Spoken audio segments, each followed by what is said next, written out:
Welcome to Faith Over Breakfast. This is Eric Deepen from the Village Church, and this is episode 26 of our podcast. Very unusual podcast because it's just me monologuing. You get to hear my story, and you can hear me pause to think about things. It's going to be a little shorter, and hopefully we'll have a guest next week. But if you didn't know, and you'll hear in the podcast, Andy's on vacation for 2 weeks, and he told me that apparently the podcast is work, and so therefore he can't do the podcast. So we ended up making me do the podcast, which could be very boring, but I made it short. So enjoy a little bit of my life story. You get to know a little bit about me, and I hope you enjoy it.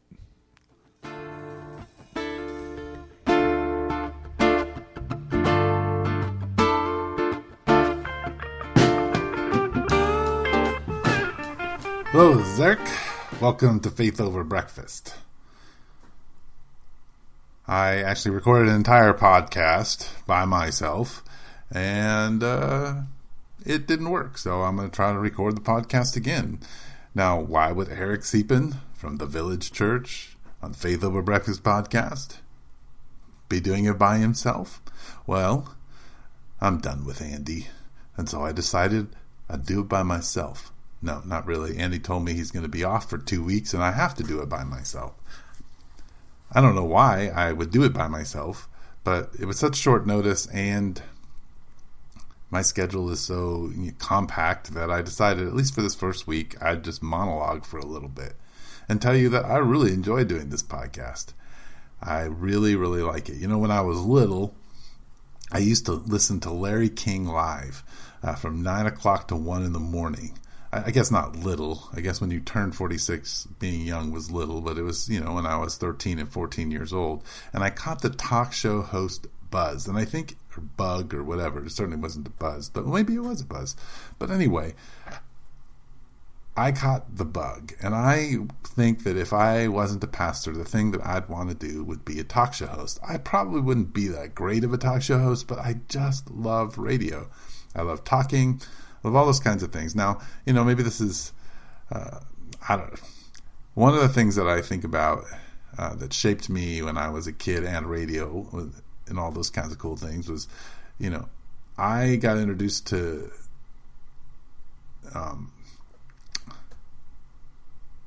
what was his name? Yeah, I forgot his name. I got introduced to Rush Limbaugh. That's right. Yeah, see, this is why I wouldn't be a good, podcaster or even, radio show host. Is I can't remember a darn thing. So in the middle of my show, I'd be like, what's that guy's name? I don't remember that guy's name. Anyway, I got introduced to Rush Limbaugh, and, I don't listen to Rush Limbaugh anymore, and his politics and my politics are slightly different now, but he was good radio. He knew what he was doing, and I really enjoyed listening to him for the art of all of it. And so I really had the talk show host bug. I think, why do I keep saying buzz? This is really interesting. You could click off now if you want, but I wanted to say again that this is Faith Over Breakfast, and I'm Eric, and I'm without Andy, and I kind of want to talk about Star Wars, because I had a moment when I watched the most recent Star Wars movie, and, spoiler alert here, guys, but at the end of the movie, Luke Skywalker dies, and when you're watching the movie, you all know that Carrie Fisher has already died, so you know that this movie signifies the end of an era. And when Luke Skywalker dies, and he dies on his own terms, he doesn't really die, it's the end of the era, and I started bawling. I just started crying in the theater, because for me, it was the end of my childhood. I grew up with Luke Skywalker. I grew up with Princess Leia. I have so many childhood memories. And for those of you who know me, know that my email address is jedipastor@gmail.com. You can email me and tell me what you think. It looks like, there you go. Our recording is still going. I'm using my laptop, which sometimes doesn't do the greatest job of recording things. So anyway, by the way, I'm not at EXO, though we will get back to EXO in the next few weeks to do our show. So you can tell we don't have a bunch of stuff in the background because I'm in my lovely bedroom studio talking to you from there. But anyway, Star Wars, it captured me, and it defined me, and it helped me understand good and evil, and it really connected me, oddly enough, to the kingdom of God, and kind of re-narrated my role as a follower of Jesus. I began to think of myself in many ways as a Jedi, as someone wandering through the world, offering light and protecting those who are in need, and giving to those who are struggling against evil, and intervening in the places where darkness has overcome things, which I think is the role of a follower of Jesus, and I think that's what Jesus does. But I cried in that theater because it was the end of my childhood. I grew up playing with the little Star Wars characters and building forts for them and narrating stories and introducing them to my Playmobil people. And it's just so much of my imagination was caught up in Star Wars. When I was little and we lived in Miami, Arizona, there was this pizza shop that every Saturday you could go get a slice of pizza and watch Star Wars. So I've watched a lot of Star Wars as a kid, and I still revisit them. And one of my funnest things for me was to introduce them to my kids. But when you watch a Star Wars movie, the other thing that's pretty dramatic at the end of that is you realize that Mark Hamill and Carrie Fisher are handing over the movie and to a new generation and to a new group of people who are to define children's lives for another 20 years. And I don't know if that's going to be as true, and if they're going to be as iconic characters. I mean, it's very hard to be more iconic than Harrison Ford and Mark Hamill and Carrie Fisher. Like, these are iconic actors. But I think that's what they were doing, and it just, in some ways, it just hit me that I was getting old, and that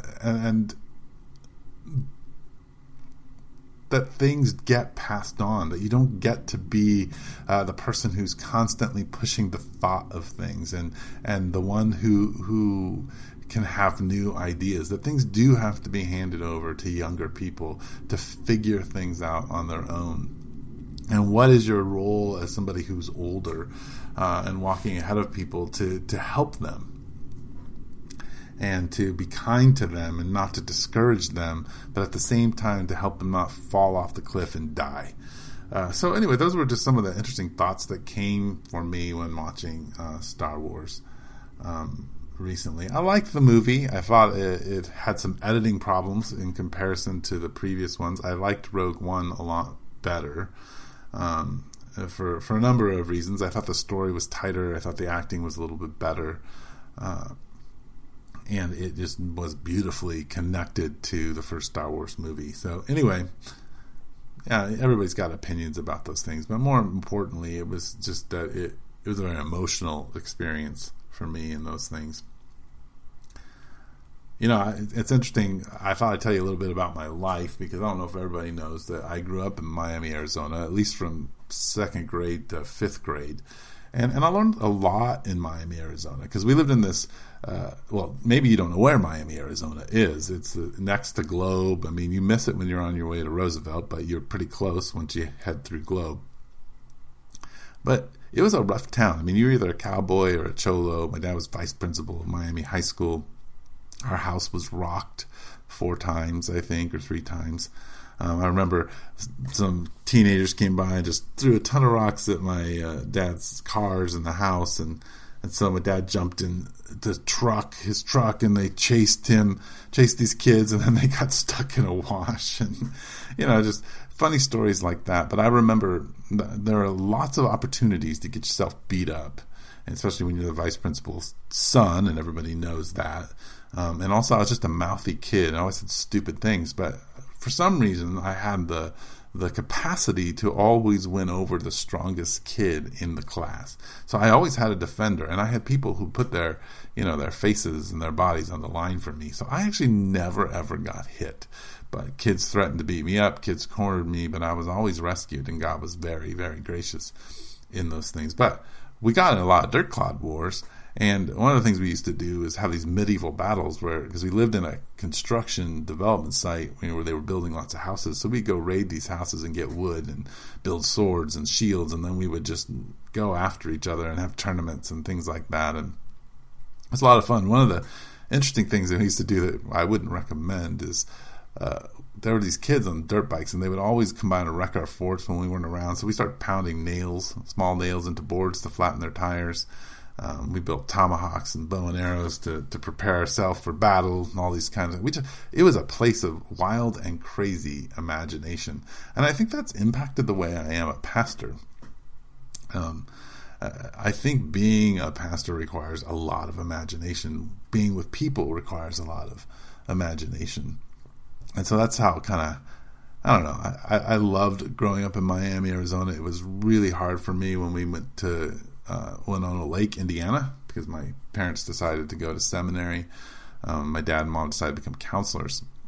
That's where I got introduced to Dr. Larry Crabb and Dan Allender, and really was just introduced to a whole different culture, because you go from sort of cowboys and cholos to mostly white boy basketball players. I mean, one of the fascinating things about the school that I went to in Indiana in the 6th grade was that they had 2 6th grade basketball teams, A and B, and the stadium was packed out. I mean, they actually had like a serious gym with bleachers for elementary school, and it was packed out for both teams. Both teams had cheerleaders. But not only did they have these A and B teams that had, it was packed, like it is for like a playoff high school game in Tucson. It was packed that way for every regular season game, A and B teams. They also had like a pretty intricate intramural team. I almost made the B team, but I became a captain on the intramural team, and I took that team to the championship, and we lost. And you were kind of like the player coach in the 6th grade, and so that was a lot of fun. And that's when I kind of caught the coaching bug and caught basketball as a strategic kind of thing. Because I love strategy. When I was in the 7th grade, then we moved to North Carolina, where, by the way, North Carolina basketball is much different than Indiana basketball. Like in Indiana, everybody is always shooting, right? And in North Carolina, my experience was everybody is dribbling and dunking. And so it develops very different kinds of basketball players. But I found very quickly, when going in 7th and 8th grade to a 70 to 80% African American school, that I hadn't gone through puberty, and I was not going to be able to play at the level of basketball that they were playing. But getting back to the strategy thing, I was introduced to board games, in particular a game called Axis and Allies in the 7th grade, and I caught the strategy bug. Like, I love strategy. But what's interesting about me, and I think what people don't really realize is I'm actually not a very competitive person. I mean, I don't like to lose over and over again, but I don't like beating people. And if I win, I only want to win by a little bit. So I usually prefer in board games and in sports and things like that to compete against people who are much better than me, because then I know that I won't, have to humiliate them by winning or get them angry at me by winning. I can simply play my hardest. They're going to make me better, and I already know I'm going to lose. And when I win, it's a fluke, and they'll beat me the next 10 times. So I really enjoy that. Now, when it comes to playing board games and things like that, I like trying out different strategies, and I'm not necessarily invested always in winning. Now, if I get beat a number of times, then I get tired of it, and I'll buckle down and try to win with a strategy that's more conventional or something like that. But I love strategy. I love strategic thinking. I love, so it's funny, one of my favorite shows is Shark Tank, but partly because I love the strategy of presenting your ideas and presenting your way of doing things and how business works and how people think about relationship and interaction. In college, I have like 230 credits and no degree because I loved sociology. I have all my upper division credits for cross-cultural social psychology. I have a ton of credits in early childhood development. I was for a long time in women's studies and African American studies. So I got a lot of work done, and even in analyzation of literature and postmodern theory. I got introduced to in college to some degree. And so I have a lot of interdisciplinary things, which really helped me with being a pastor. In fact, when I look back at my college, even though I didn't graduate, I realized that most of my college was preparing me to work with people and work with people in systems.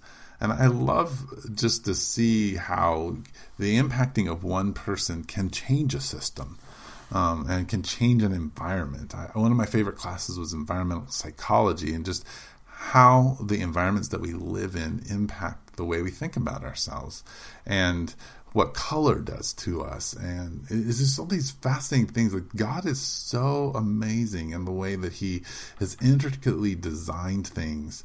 And even in the fall, even in the way that sin has corrupted things, God's just amazing design of things keeps pushing its head through the brokenness. And that's fascinating to me, just the way that when you and I decide to change our path and follow Jesus, how you can change the environment that you live in. And then how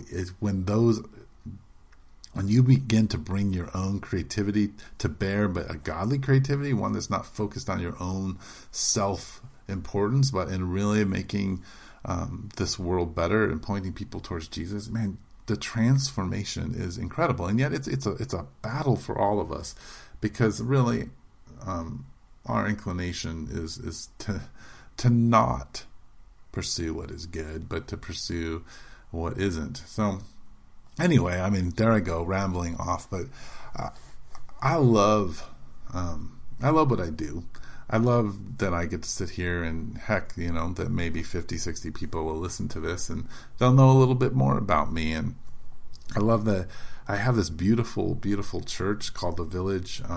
That, man, it's those of you who are at The Village, you know this is so messy that we're all just struggling to kind of keep our head above water. And yet there's just so many beautiful ways that Jesus has intervened in our lives to transform us.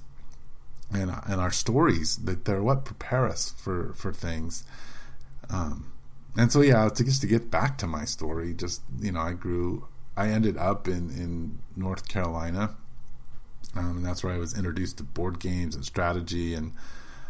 But my parents moved from North Carolina my freshman year back to Arizona. And what's kind of funny is they moved back into the apartments that I was born in.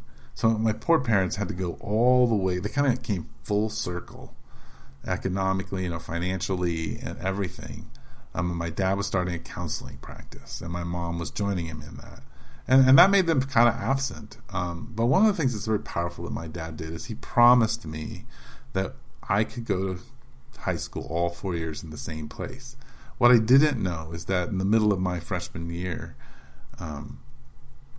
he got a lucrative job offer to be a principal of a relatively big high school in Phoenix. And he turned it down because of the promise he made to me, which, is just kind of goes to the character of my father and how much he really cared for us and tried to take care of us to the best of his ability. And it's one of the things that it always brings me to tears to know how much my dad was willing to sacrifice for me. So that it meant a lot. My high school life, in particular, my freshman year, was super shaping because I made the Rincon freshman basketball team, and we went undefeated, I believe, and it was a really good basketball team. I was a 13th man on that basketball team. I didn't get to play very much, but what I did get to do was sit next to the coach, who was an ex-Bucks player, who taught me a lot about basketball, taught me how to coach, taught me tons about zone defenses and how to run the 1-4 offense, because that's what we ran, of which I have scrapped for most of my teams because I like the 1-3-1 better. For those of you who are basketball players, I like it as a defense and an offense. It's more cohesive. It has better set plays. But anyway, all that kind of stuff is another story for another time. Anyway, that basketball team was actually relatively difficult to be part of because I was still like this mouthy teenager who hadn't really gone through puberty that much, and for some reason that basketball team just did not like me from the varsity on down, and so I was just sort of the butt of everything. I do remember one time in practice though when I'm not even 6 feet yet, and we were running practice and there was only 10 players, so I had to play the 4 position. So I'm posting up against a guy who's rod size, 6'9", and I caught the ball in the post, faked right, and did a hook shot over him and swished it. And everybody's amazed because I'm not really that good of a basketball player, and that got me a little bit of respect. Anyway, that's a little bit about me, a little bit about my church, a little about everything else. This is going to be a short podcast. Hopefully next week I will have somebody to interview and hang out with and talk about something a little bit more, I don't know, whatever's happening in the news, or maybe we'll talk about some theology or philosophy or whatever. But this is Faith Over Breakfast, and my name's Eric, and as you can tell, we really miss Andy. But I hope you guys have a good week. Bye.